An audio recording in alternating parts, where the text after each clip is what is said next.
जी बताइए। आपका शुक्रिया कि आपने हमें वक्त दिया। हमें हौसला हुआ कि हम आपसे बात कर सकें, अपना मसला बयान कर सकें। मेरी बेटी सिर्फ 14 साल और 3 माह से गुम है। हमारी मदद की जाए, प्लीज़ हमारी मदद करें, उसे ढूंढ दें। हमने खुद भी बहुत ढूंढा है। हमारी तो किसी से दुश्मनी भी नहीं है। मेरी बेटी तो घर से भी बाहर नहीं निकलती थी। मैं जानती हूँ उसे यकीनन किसी ने अगवा कर लिया है। प्लीज़ मैडम हमारा साथ दें, खुदा के लिए हमारी बेटी को ढूंढें, हमें इस मुश्किल से निकालें मैडम। आप ऐसा करें, सारी डिटेल्स आप इन्हें दे दीजिए। आप तो खुद समझ सकती हैं ना कि एक माँ अपनी बेटी के बगैर कैसे राह काट सकती है। आप भी तो किसी की बेटी हैं। आप हमारी तकलीफ समझ रही हैं ना। हम बहुत उम्मीद लेकर आए, हमारी बेटी को ढूंढ दें, प्लीज़ हमारी मदद करें। मैं आपके आगे हाथ जोड़ती हूँ, मेरी बेटी को ढूंढ। नहीं प्लीज़ आप हाथ मत जोड़िए। मैं पूरी कोशिश करूँगी कि आपकी बेटी आप तक पहुँच जाए। संभालें खुद को और इन्हें ले जाइए। आप परेशान मत हो, मैं पूरी कोशिश करूँगी कि आपकी बेटी मिल जाए।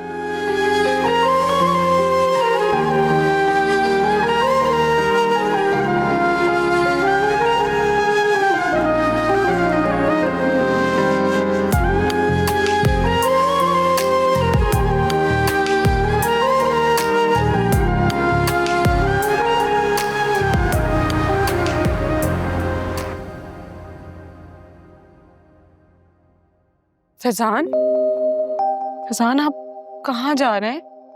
3 घंटे बाद मेरी फ्लाइट है। I am leaving. लेकिन आपने तो डैड के सामने कहा था कि आप मुझसे शादी करेंगे। हाँ कहा था,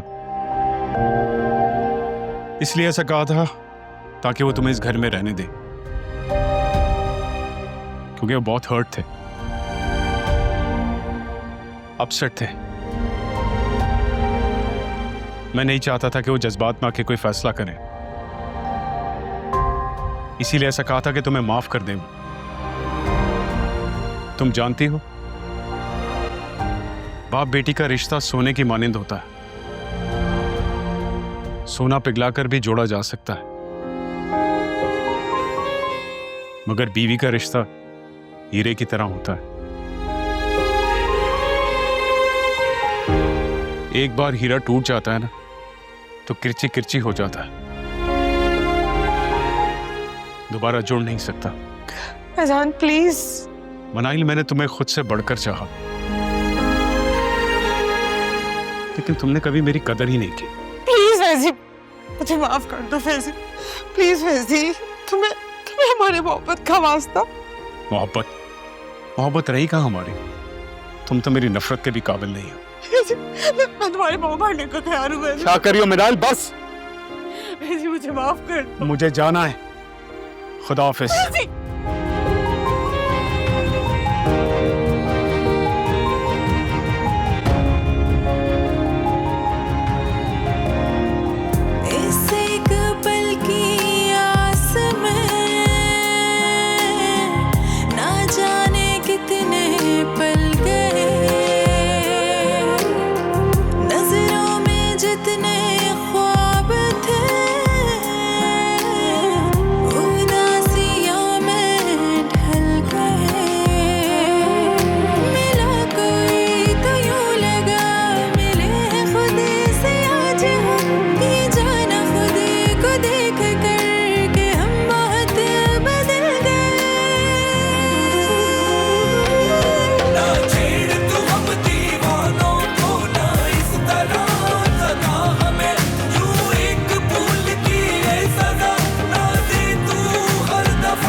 नादानियों में तुमसे कभी इस बात का इजहार कर ही नहीं सका कि मेरी और तुम्हारी पसंद तो हमेशा से एक रही, लेकिन सुबह का भूला जब लौट कर शाम को आए तो उसे भूला नहीं कहता, इसलिए एक चांस डिजर्व करता हूँ। Will you please?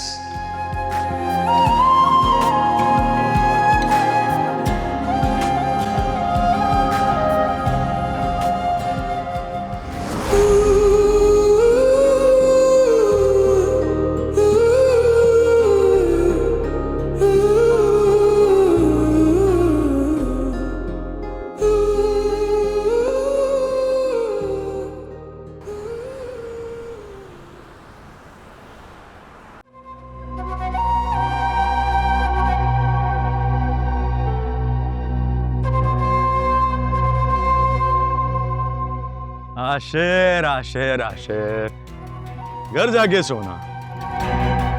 Madam Sarwat से सुबह बात हो रही थी मेरी, उनकी जान अटकी हुई है भाई तुम में। डिमांड की थी मैंने, डिमांड अभी तक पूरी नहीं हुई, कोई रिस्पॉन्स नहीं कर रही। क्या करूं, घर जाऊं या फिर उन्हें यहाँ लेकर आऊं? देखो काशान, सीधे तरीके से मुझे यहाँ से जाने दो। तुम अच्छी तरह जानते हो मेरी माँ हार्ट पेशेंट है, और अगर मेरी माँ को कुछ हो गया ना, मैं तुम्हें जिंदा नहीं छोड़ूंगा। जिंदा नहीं छोड़ोगे? किसी काबिल रहोगे तो जिंदा नहीं छोड़ोगे ना। वैसे एक और ऑप्शन है तुम्हारे पास आशा। मेरा बंदा कल फाइल लेकर आएगा, उस पर साइन कर देना बस।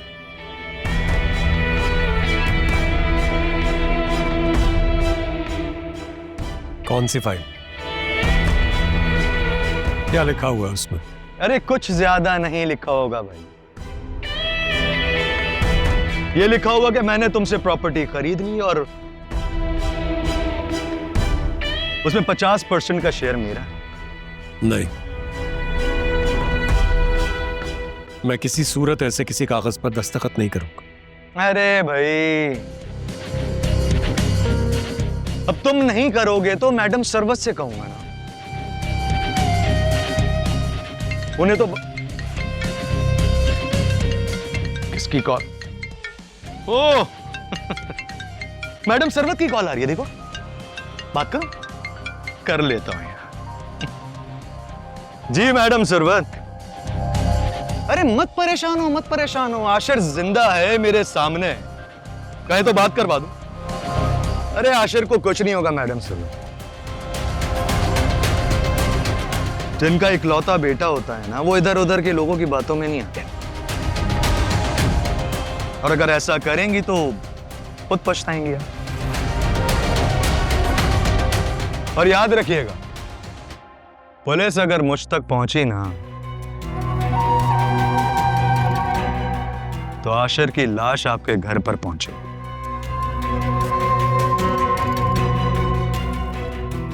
काशान, तुम ये ठीक नहीं कर रहे हो। अरे काशान कभी भी कुछ गलत नहीं करता है आशिर, और तुम परेशान मत हो। अरे भाई, साहब के लिए कुछ खाने वाने का पूछो, भूख लग रही होगी इन्हें। मुझे कुछ नहीं खाना, मुझे भूख नहीं है। हाँ भाई, टेंशन में भूख कहाँ लगती, और अगर पसंद का खाना ना हो तब भी भूख नहीं लगती। और तुम अमीरों को ये महंगा खाना खाने की आदत होती है ना, ये दाल सब्जी तो हम जैसे गरीबों की खुराक होती है। क्यों? देखो काशान, तुम ये जो कुछ भी कर रहे हो ये ठीक नहीं कर रहे। देखो, जो बात भी हुई उसको यहीं खत्म करते हैं, सब भुला देंगे। मैं जाकर सबको समझा भी दूंगा, तुम बस मुझे जाने दो। आशिर साहब, आज आपको एक कहानी सुनाता हूं। बचपन में जब मुझे कोई चीज पसंद आया करती थी, तो माँ मुझे समझाया करती थी कि वो हम खरीद नहीं सकते, और फिर मुझे याद हो गया कि शीशे की दुकान से हम कुछ नहीं खरीद सकते। सिर्फ तुम जैसे अमीरजादे वहां से खिलौना खरीदा करते थे। गुर्बत का निवाला खाने वाले बेखौफ होकर ना अपनी मंजिल का इंतखाब करते हैं, क्योंकि उन्हें सिर्फ अपनी मंजिल तक पहुंचना होता है। बिना सोचे समझे कि इसका अंजाम क्या होगा।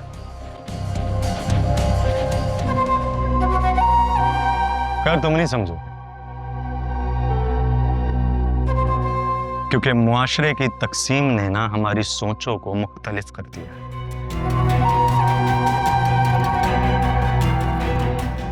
कभी नहीं सोचोगे तुम। काशान, काश हम में से कोई तुम्हें समझा सके। तुम अपने बचपन की महरूमियों को बस अपने सीने से लगाए ये सब कर रहे हो। अब तुम इस दौरान उस रास्ते पर चल पड़े हो जिसकी मंजिल में पछतावे के सिवा और कुछ नहीं। बुराई का अंजाम बुराई से ही होता है। प्लीज ऐसा मत करो, अच्छाई के रास्ते पर आ जाओ। देखो अभी भी वक्त है। तुम चल सकते हो अच्छाई के रास्ते पर।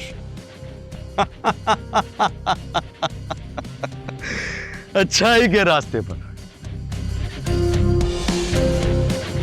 अच्छाई के रास्ते पर चलते हुए मेरे ईमानदार बाप को ना दिन दहाड़े मार दिया गया। फिर मैंने ये सोचा कि ये फलसफों की बातों में ना कुछ नहीं रखा हुआ, कुछ भी नहीं आशिर। सिर्फ माल बटोरो और अपना पेट भरो। हकीकत ये है आशिर।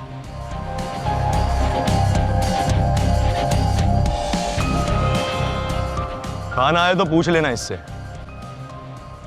खिला देना इसे।